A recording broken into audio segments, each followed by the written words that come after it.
안녕하십니까. 반갑습니다.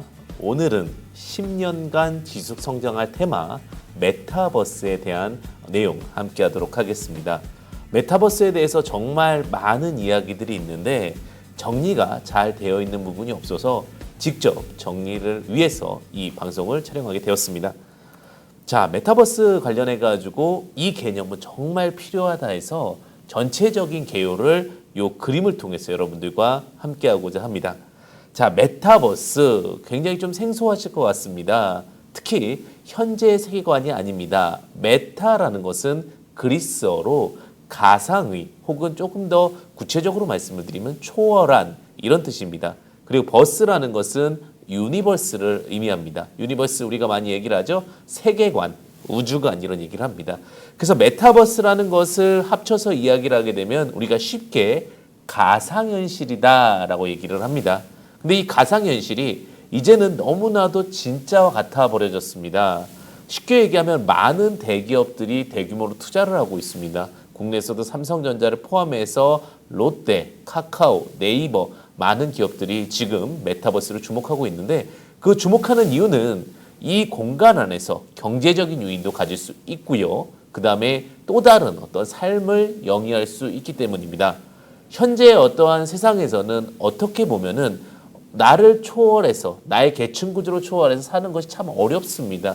하지만 메타버스 공간 안에서는 가상의 세계이기 때문에 어떠한 일도 할 수 있고요. 또 어떠한 세계관도 가질 수 있습니다. 그런데 단순히 이 메타버스라는 공간이 단순히 나의 어떤 즐거움만을 위한 공간이었다면은 여기서 어떻게 보면 대규모 확장이 이루어지진 않았을 겁니다. 하지만 제가 이제 맨 위에 올려놨죠. 이코노미 블록체인이다. 이렇게 말씀을 드렸는데 그림을 그려놨는데 이코노미라는 경제죠. 이 공간은요. 경제적 유익을 얻을 수 있는 공간이 되었습니다. 블록체인 기술을 통해서 안정성을 보장해 주고요. 또 신뢰를 얻게 됩니다. 그러면서 새로운 제2의 경제 공간이 만들어졌다라고 보시면 될 것 같습니다. 그것이 이제 어떤 세 가지 키워드를 통해서 우리가 확인해 볼 수 있지 않을까라는 생각이 드는데 첫 번째는 NFT입니다. Non-Fungible Token이라고 해서 대체 불가능한 토큰이다라고 보시면 될 것 같습니다. 쉽게 얘기하면 현실 세계에서 부동산 계약서 혹은 채권 계약서 혹은 어떤 인증서 이런 거라고 보시면 될 것 같습니다. 보증서라고 보셔도 좋겠죠. 그래서 NFT, 이 메타버스 세계관에서 보증서가 있게 되고요. 또는 혹은 부동산 계약서가 있게 되고 이거에 대해서 이제 신뢰라는 거죠. 더 이상 이제는 어떻게 보면은 소유권을 인정을 해주니까요. 그럼 이것을 거래할 수 있는 돈이 필요하겠죠. 그래서 생긴 세계관이 뭡니까? 가상화폐입니다. 아, 가상현실에서 쓰는 돈은 가상화폐로 이루어지는구나. 그리고 블록체인 기술을 통해서 어떤 안정성을 인정해 주는 것은 NFT구나. 그리고 여기서 더 나아가서 이제는 NFT나 가상화폐를 기준으로 해서 또 담보도 해줍니다. 경제 세계관이 다 완성됐죠. 현실 세계와 가상 세계가 구분이 없어졌습니다. 자, DeFi라고 해서 Decentralized Finance, 탈중앙 집권화된, 그러니까 쉽게 얘기하면은 분산된 돈. 이제 가상화폐에서 대출도 됩니다. 쉽게 얘기하면 이 모든 부분들이 다 가능해지는 세계관이 메타버스를 통해서 이루어지게 되고 이 블록체인이라는 기술이 만들어지게 되면서 더욱더 신뢰를 갖게 됩니다.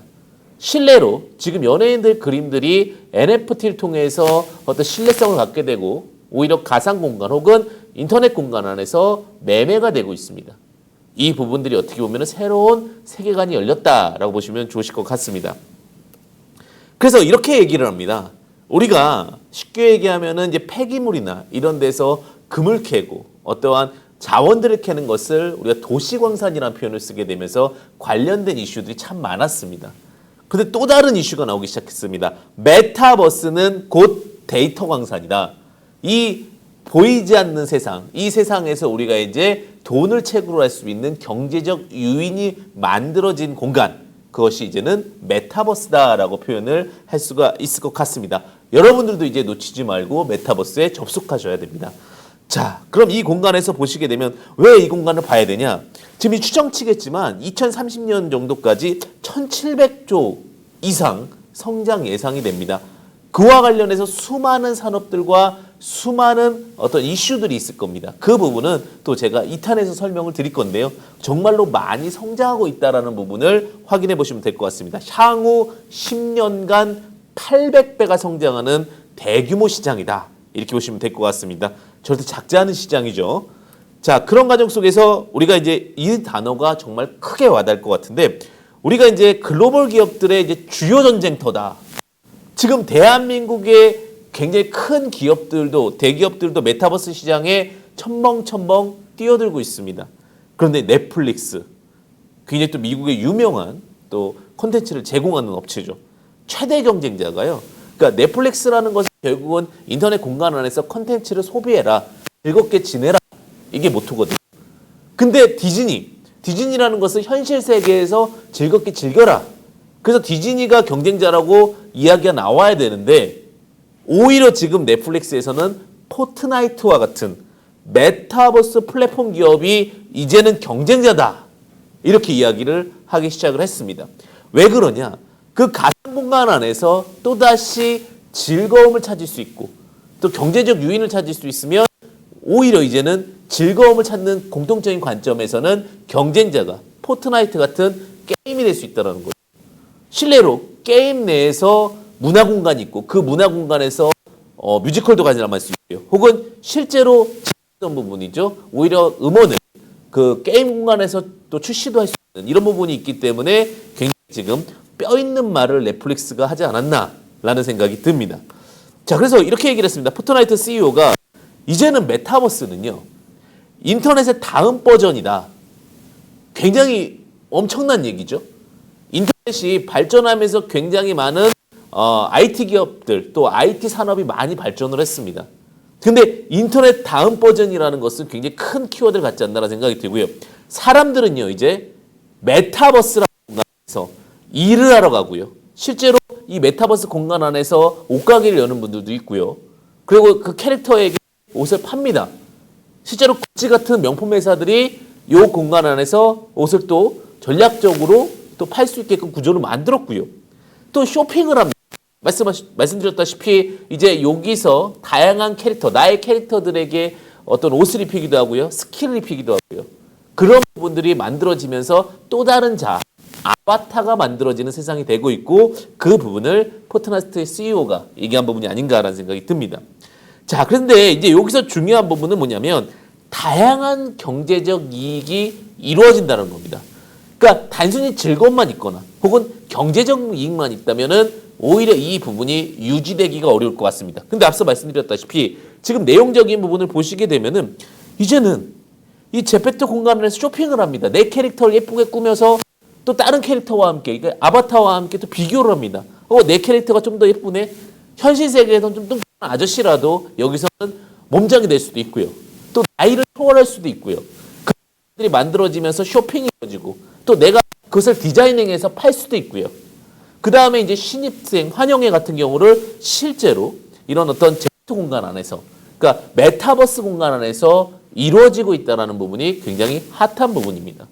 그리고 더 나아가서 이제 구찌라든지 이런 어떤 명품 업체들과 협약을 통한 시너지 효과에 대한 부분들도 만들어지고 있다는 겁니다. 그래서 주목해 봐야 될 부분은 메타버스는 확장될 수 있다는 것이 두 마리 토끼가 함께 있기 때문에, 그리고 그 부분이 블록체인이라는 기술의 신뢰를 얻었기 때문에 이 부분에 대해서 더욱더 확장되는 것이 아닌가라는 생각이 듭니다.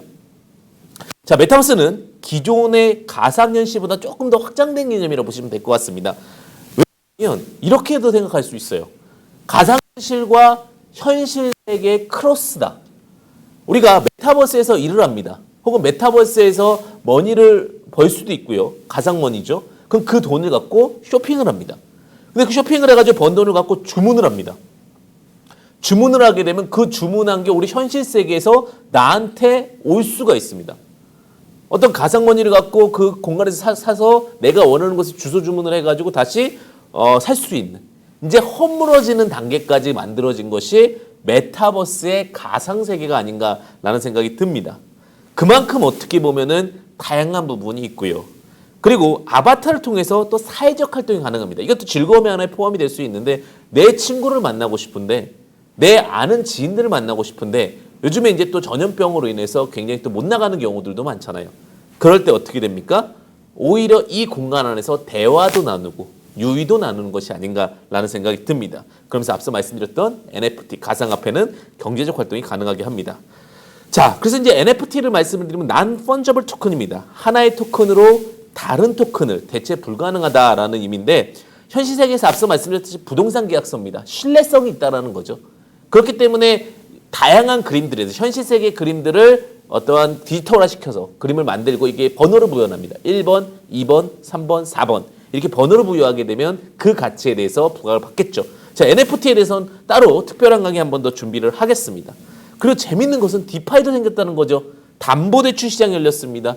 실제로 메타버스 게임인 디센트럴랜드의 유저가 자신의 게임 내 건물을 매각하는 경우도 있습니다. 그러면서 그게 또 현실적인 돈이 만들어지게 되고 그것은 이제 가상화폐가 또 거래소를 통해서 현실적인 어떤 자금이 만들어질 수 있는 부분이 있다라고 보시면 될 것 같습니다.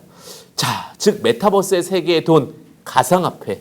그래서 가상화폐에 대해서 많은 이슈가 있겠지만 메타버스 세계관에서 유지되는 가상화폐는 어느 정도 유지될 수 있다라는 이야기들 참 많죠. 가상화폐 거래소를 통하여서 현실 세계의 돈과도 환전이 가능하다라는 부분도 분명히 두각을 받을 수 있을 것 같습니다.